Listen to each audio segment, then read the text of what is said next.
We've had Blackbeard and Civ 7 for a little bit now, and today I want to talk about how to use Blackbeard, particularly in the Antiquity Age, to set you up to move into the Exploration Age with the Republic of Pirates, going through my 3 favorite Antiquity Age Civs to use with Blackbeard and Civ 7.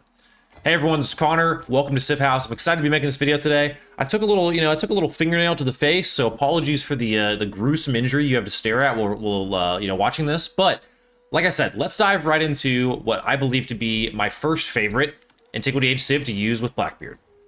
But before I get into that, let's talk about what makes Edward Teach or Blackbeard strong. So obviously, if we're looking at his kit, what he does very, very well is he is able to use his naval units to cause disadvantage to other players. You're kind of like a pesky annoyance of a player, but then you also turn that into an advantage by converting those units to be your own, and you also don't have to declare war and all that. You can also plunder trade routes. You get basically all of your utility is from what you're doing with your naval units in the oceans or in the coastlines or wherever those might be. So we have to be thinking about that when we think about civs and that we're going to be using the Antiquity Age, because like I said, obviously in the Exploration Age, you're going to want to go with the Republic of Pirates. I feel like that's the gameplay a lot of people are looking for, but maybe asking, well, what do I do in the Antiquity Age in the meantime? So my first choice here is actually going to be the Aksum. So Aksum is a very similar style civ, so they are also looking to get kind of benefits from being on the coast. They obviously get +3 gold on resources adjacent to the coast. They get the naval unit that's a unique naval unit, the Dow, that is really, really strong. +4 combat strength on the coast, 1 charge to create a trade route. Then you also have the Tonga, which is a trade ship, cannot be pillaged, and also you get extra gold from that trade route, basically. And the Haus gives you gold as well, which you need gold for Blackbeard because Blackbeard's units, his naval units have an increased gold cost to maintain. So you need to be constantly thinking of ways to make sure you're not going to have a negative gold balance, because you are going to have quite a few naval units. I mean, at least when I've been playing Blackbeard so far, I basically only build naval units, and I'm looking to go off and get value out of them immediately. But there's a lot else in the Aksum Civ that makes them really powerful here. So if we're taking a look at some of their traditions and things like that, Throne of My Fathers is a tradition they have, plus 15% gold in cities adjacent to a coast. Well, hopefully that's basically all of your cities, so their civic tree already gives you a ton of value there that can be carried over. There's some other ones as well. You can get some culture from May This Please the People, another tradition that you get.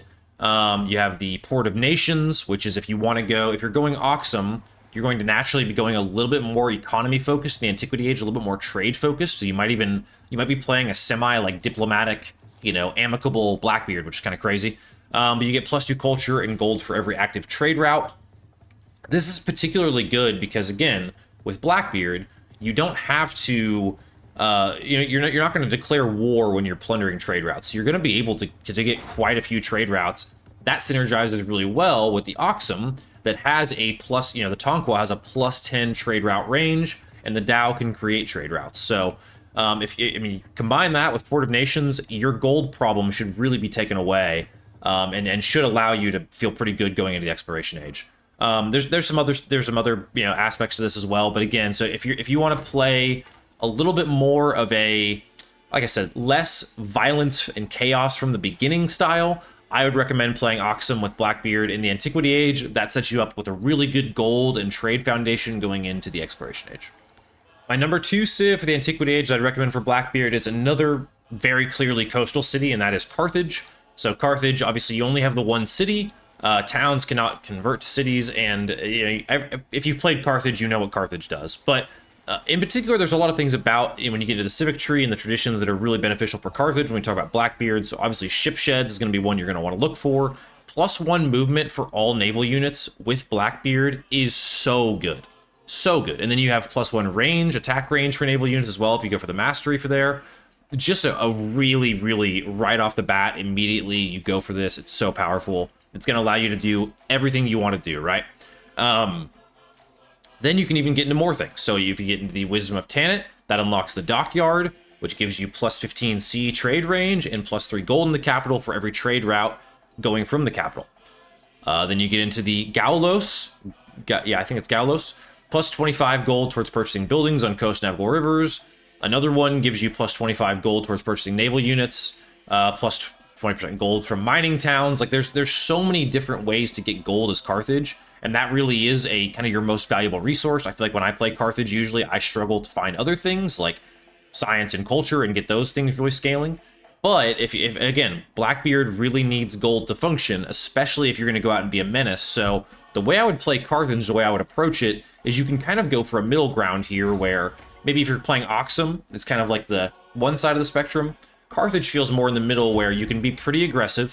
That can kind of be your calling card based on how the game's going. But you can also lean heavily into your trade and let that be the kind of way you scale because of all the things you're going to get through the Carthaginian civic tree and all the ways you can advance from there. But this one is challenging. I played this in a game, and I just got a couple bad seeds that I really didn't like, but I actually didn't, immensely enjoy playing Carthage as Blackbeard. But again, I think that may have just been me. My actual favorite civ, though, is this third one, and you've been seeing it, a bit of a spoiler on screen. You've been seeing what this is, but I think the Tongan are the best civ for Blackbeard in the Antiquity Age. Let's get into why. So let's say you want to get right into an Antiquity Age game and you want to be pretty aggressive from the jump, and you're just not going to worry about gold and that kind of stuff. I think the Tongan are for you. So Tonga is more influence based, so you get +1 influence in the palace and city halls and settlements adjacent to the coast, and you get 2 units that are really strong with Blackbeard. So you get the Tahina, which is a unique scout that can enter ocean tiles right away and can move across. It doesn't take damage from being on ocean tiles. Like, can explore the map immediately. This synergizes really well as a memento that gives you gold per tile explored. You can scale this immediately in the Antiquity Age. Usually this is one you have to wait for later in the game to really get value out of, but you can use that memento to get some early gold here, which is great. And you have the Kalia, which is a Tongan unique naval unit, +5 combat strength against fortified districts. So what this allows you to do basically is you have an ability to explore the entire map right away, and you have a unit that can siege other coastal cities right away as well. So I got a really fun seed for this. I've really been enjoying my playthrough so far. I'm going to play it quite a bit more and get some more feedback on it. But there's some other things in this civ that are really good too. They have the Tongyaki. I think I'm saying that right.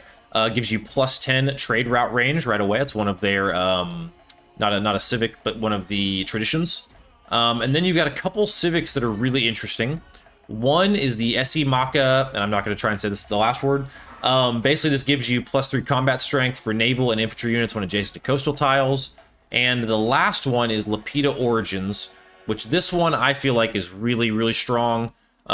This basically gives you the ability to get trade routes that can cross ocean tiles, and you get a free trade route to a city-state when you become their suzerain. So this one, like I said, if you're going to play the Tonga, I think there are a lot of different ways you could approach it, but this feels like a really cool way to blend influence and capitalize on a civ that already is giving you a really strong naval unit right away. So ideally then, you can really establish a great sense of the map. Like, you'll have better vision than like an Eben would or anyone else through Antiquity. I mean, it would be truly, if you were to scale your scouts right away and just send them off, you could discover almost the whole map throughout Antiquity, I would think, even on like a large map, which just feels insanely strong. And then again, you're using influence a little bit. And so this is kind of like a way for me. I'm an influence player, so I love anything to do with influence, like Greece, anything I can do to basically use influence in the game, I will look to do. I don't know why I was so at a loss for words there, but and I think the Tonga is the reason why this calls out to me so much. So anyway, I feel like this is, again, the civ if you want to go really aggressive, use influence a bit. And that's why I've recommended that memento in particular, because gold is a struggle on this civ. I've been in negative gold yield before on this one. It's, I think, pretty easy to get in that situation. So you want to make sure you have mementos or other things set up to get you some gold to pay for all those naval units, because you're going to have a lot of them. But like I said, I've been really enjoying Civ lately. I think it's in a good place. I think the new stuff they released is really exciting. I think now is a good time to get into Civ 7 if you haven't really played much before. If you've taken a break, I think now is a good time to hop back in. New leaders and Civs are always interesting, and I've been enjoying myself getting back into a game that I even took a little bit of a break from. So, in any case, thank you all so much for tuning in. Let me know what you think of these. Let me know if you have any ideas on Modern Age in particular, or if you want me to cover those for Blackbeard, let me know. But in any case, thank you all so much for tuning in. And from our house to yours, we hope you'll join us for one more turn here at Civ House. We'll see y'all next time.